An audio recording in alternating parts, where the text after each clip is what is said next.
예, 안녕하세요. 이번은 이따 이동현 변호사입니다. 예, 오늘은 음주운전 이진 아웃 규정이 적용된 사례인데 집행유예를 받았습니다. 클라이언트 분이 실질적으로 이번에 적발된 건 음주운전 세 번째 적발된 거고 10년 내에 음주운전이 적발된 건 이제 두 번째라서 음주운전 이진 아웃 규정이 적용됐고 집행유예를 받았습니다. 우선은 제 소개부터 하자면 저는 대한변협의 형사 전문 변호사로 등록되어 있고 형사건 중에서 교통사건, 성범죄 사건, 마약 사건을 주로 다루고 있습니다. 특히 교통 관련해 가지고는 여러 기관이나 기구의 자문이나 고문 역할을 하고 있고 위원으로도 활동하고 있습니다. 그리고 굉장히 많은 사건 진행해서 기소유예, 무혐의, 무죄, 가벼운 벌금형, 집행유예 등 좋은 결과 도출했고 현재도 굉장히 많은 사건 진행하고 있습니다. 그래서 이제 오늘의 주제 음주운전은 3번 했고 이진아웃 규정이 적용된 사례입니다. 도로교통법 위반 음주운전이고요. 담당 변호사 이동현 써있죠. 그 다음에 피고인을 징역 1년 2월에 처한다. 다만 이 판결 확정일로부터 2년간의 형의 집행을 유예한다. 이렇게 적혀져 있죠. 사건의 개요 한번 보도록 하겠습니다.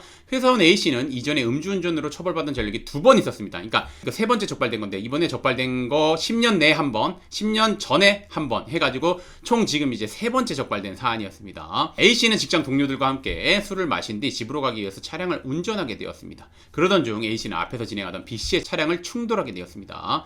B씨는 A씨가 술 냄새가 나는 것 같자 경찰을 불렀으며 이에 A씨는 음주운전, 그 다음에 위험운전 치상 등 혐의로 경찰 조사를 받게 되었습니다. 특가법이 적용돼서 위험운전 치상도 받았습니다. 이게 B씨가 상해진단서를 내서 그랬습니다. A씨의 귀 한번 보도록 하겠습니다. A씨는 이전에도 음주운전으로 처벌받은 전력이 2번 있기에 자칫 잘못 대응하면 징역형이 선고될 수 있는 상황이었습니다. 특히 수사기관은 A씨의 혈중 알코올 농도 수치가 높을 뿐만 아니라 교통사고를 일으켰기에 구속수사를 고민하고 있는 상황이었습니다. 그러니까 상황이 굉장히 안 좋았죠.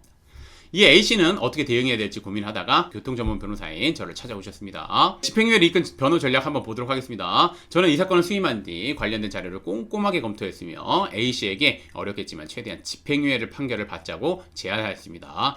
한편 저는 B씨와 합의를 위해서 노력한 끝에 결국 합의를 할 수 있었습니다. 이후 저는 수사기관에 B씨와 합의하였으며 B씨가 제출한 상해진단서나 이런 걸 보면 일상적으로 발생할 수 있는 정도의 상처를 입었을 뿐 상해는 아니다 라고 주장을 해서 결국 위험운전치상 혐의에 대해서는 혐의 없음 결과를 이끌어냈습니다. 이후 저는 A씨에게 주기적으로 반성문과 탄원서를 보내달라, 그 다음에 꾸준하게 정신과 진료를 받아달라, 그 다음에 교통 관련 교육 이수를 받아달라, 준법서약서, 음주운전 근처 서약서를 작성해달라, 차량 매도 계약서를 달라 등 여러 양형자료를 요청드렸습니다. 그런 뒤 저는 이 양형자료를 바탕으로 해서 A씨는 이 사건 범행을 저지른 점에 대해서 진심으로 반성하고 있다는 점, A씨는 다시는 재범을 저지르지 않기 위해서 스스로 교통 관련 교육을 이수하고 꾸준하게 정신과 진료를 받고 있다는 점, A씨는 준법서약서, 음주운전 근절서약서를 작성하는 등 음주운전을 하지 않겠다고 다짐하고 있다는 점, A씨는 차량을 매도하기도 하였다는 점 등을 적극적으로 어필하면서 이번에는 안 하여 마지막으로 집행유예 판결을 내려달라는 내용의 변호 의견서를 제출했습니다. 뿐만 아니라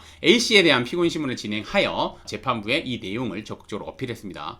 결국 이러한 주장을 받아들여가지고 법원은 A씨에게 집행유예 판결을 선고하였습니다. 솔직히 말씀드리면 본 사안 같은 경우는 징역형이 선고돼야 하는 사안입니다. 일반적으로 보면. 왜냐면 이제 10년 그런 거 상관없이 3번 적발된 경우에는 보통 이제 법원에서는 징역형을 선고하는 경우가 대부분입니다. 근데 이제 본 사안은 초기부터 적극적인 대응을 통해서 결국에는 위험운전 치상도 혐의가 안 됐고 단순 음주운전 혐의로만 사건이 진행했고 혈중 알코올 농도 수치도 좀 있고 세 번째이고 10년 내에 2번 저질러서 가중처벌되는 규정이 적용됐음에도 불구하고 잘 대응해서 집행유예 판결이 선고된 사안입니다. 그래서 제가 당부드리지만 특히 재범 이상인 경우에는 요즘 분위기가 매우 좋지는 않습니다. 법원에서는 징역형 선고하는 경우가 생각보다 많습니다. 그래서 1심에서 징역형 받고 항소심에서 저한테 사건을 맡겨주시는 분들이 굉장히 많습니다. 그렇기 때문에 섣불리 대응하지 마시고 사건 초기부터 저같이 이제 사건 경험이 풍부하고 전문적인 변호사님의 도움을 받아서 사건을 진행하는 것이 바람직하다는 거 말씀드리겠습니다.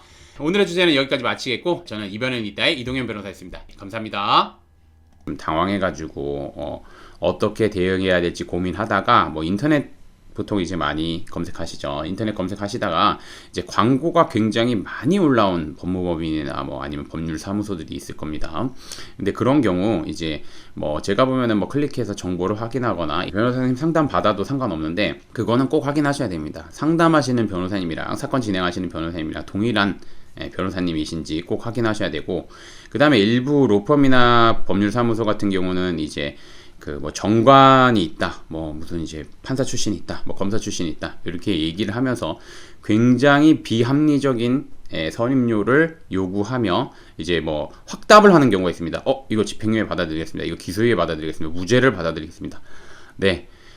솔직히 말씀드리면 그런 로펌은 선임하시면 안 됩니다. 결과를 확답하는 것 자체가 저는 뭐 말도 안 된다고 생각하고, 저도 이제 변호사 경력이 꽤 많이 되고, 저는 뭐 나중에 이제 검색해서 찾아보시면 아시겠지만 저는 로스쿨 학생들을 대상으로 형사소송법과 해법을 가르치는 그 정도로 이제 형사소송법과 관련해가지고 굉장히 해박한 지식도 가지고 있습니다. 제가 말씀드리기엔 좀 그렇지만, 하지만 그런 지식을 가지고 있는 저도 클라이언트 분들한테 이렇게 방향으로 진행을 했으면 좋겠다. 다만 확답은 못 드린다. 하지만 제가 말씀드리는 건 최선을 다하겠다. 이렇게 말씀을 드립니다. 그게 맞습니다.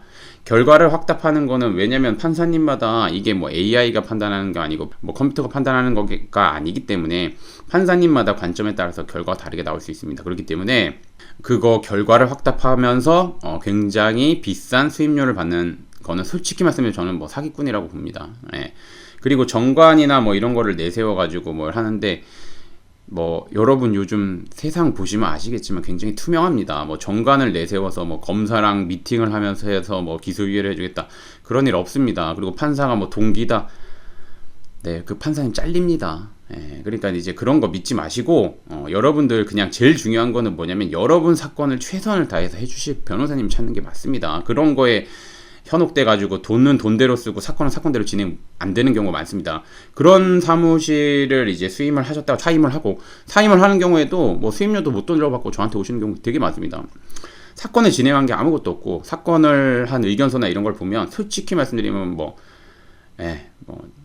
좀 퀄리티가 많이 떨어진 경우 굉장히 많습니다. 그러니까 말 그대로 정관이나 이런 걸 내세워가지고 광고를 하고 이러지만 실질적으로 뭐 사건을 진행하는 분들은 이제 다른 변호사님, 뭐 경험이 적거나 아니면 이제 뭐 초임 변호사님들이나 뭐 이런 경우가 많습니다. 제가 뭐 초임 변호사님이 잘못됐다 이런 게 아니라 경험이 아무래도 부족하기 때문에 그게 이제 경험이 많은 변호사님들이랑 차이가 있을 수밖에 없고, 당연히 서면의 질도 당연히 차이 있을 수밖에 없습니다. 그거는 뭐 경험치니까. 아무튼 그런 부분이고, 그래서 제가 좀 말씀드리고자 하는 건 뭐냐면, 뭐 말이 길어졌는데, 이제 변호사님 선임하실 때는 꼭 변호사님 상담 받으시고, 그 다음에 이제 상담하시는 변호사님이 사건 진행하는지 꼭 확인하시고, 그 다음에 이제 그 상담하시는 변호사님이 믿을만한 변호사님이신지, 그리고 이제 직접 클라이언트 분들이랑 연락하시는 변호사님이신지, 그리고 이제 사건과 관련해 가지고 잘 설명해 주시는 변호사님이신지, 그걸 꼭 확인하시고 변호사님을 선임하셨으면 좋겠습니다. 왜냐면 이런 피해를 받아 가지고 저한테 오시는 그 클라이언트 분들이 굉장히 많기 때문입니다. 그래서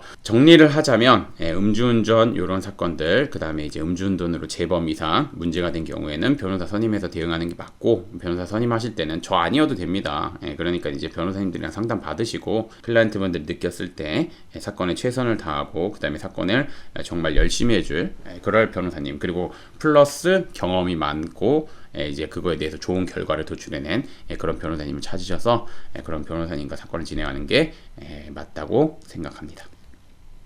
오늘의 주제는 여기까지 마치겠고, 저는 이변은 이따의 이동현 변호사였습니다. 감사합니다.